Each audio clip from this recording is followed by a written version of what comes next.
I'm Matthew Landon, and I am the editor of Captain Underpants. I mean, basically, there's an irreverence to it that I think is probably very appealing to young people, and I think Dave's books really speak to that sort of childish quality of trying to figure out the world and not knowing exactly where you fit in the world, and I think that comes through. I think kids can identify with that.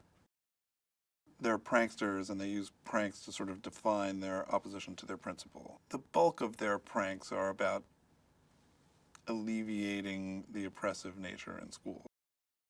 I think there's this conception out there that cutting animated movies is much easier than cutting live-action movies, because I think they think the shots are all sort of baked, and you just get the shots and you line them up and cut them in. And, when an editor is working on an animated movie, he's essentially working on the script in some form, because nothing's been committed to camera, right? So there's just a bunch of drawings, and anything is possible. Whereas when you're working on a live-action movie, you're limited by what's been shot, right? So you're making choices that are about getting rid of what's bad, right? And trying to enhance the things that are good in terms of what's been already committed to film. Here, your choices are endless, so you sort of have to take that approach of, okay, what's working and what's good, and how do we make that better? A lot of the material in the movie is improvised by the actors, and that's just a case where we hear those performances, and I'm like, oh my gosh, this is funny, and David is like, I think this is funny, and so we just cut them together, and then if it's making us laugh, we think it'll make everybody else laugh. So Krupp is Harold and George's elementary school principal. He's sort of a comically misanthropic, over-the-top authoritarian, principal. He seems, at least from George and Harold's point of view, he seems to derive pleasure from making school as boring and rote as possible, but I don't know if that's actually who he really is.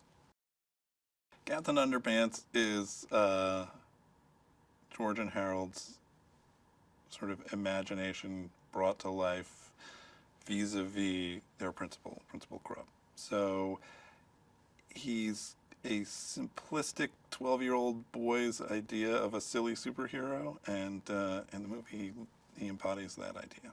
So I think you could think of him as the silliest, dumbest superhero of all time. There wouldn't be a superhero movie without an evil mastermind. In our movie, it's Professor Poopy Pants, voiced by Nick Kroll.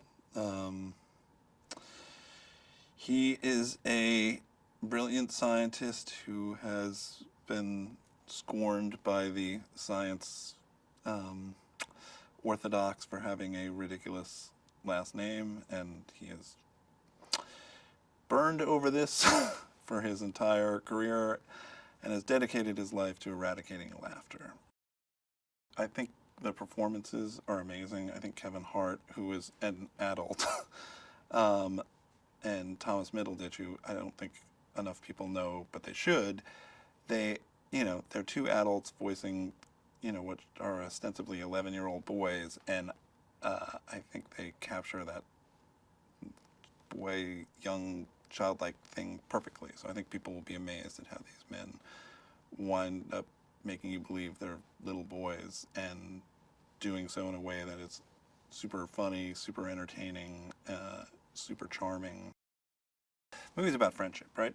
So there's two boys who have this childlike sense of friendship that I think people will identify with, and through sort of desperate acts to preserve their friendship, they create Captain Underpants first as a fake superhero and then eventually as a real superhero. And these are huge complications to their lives, and they affect the life of their poor principal in unintended ways.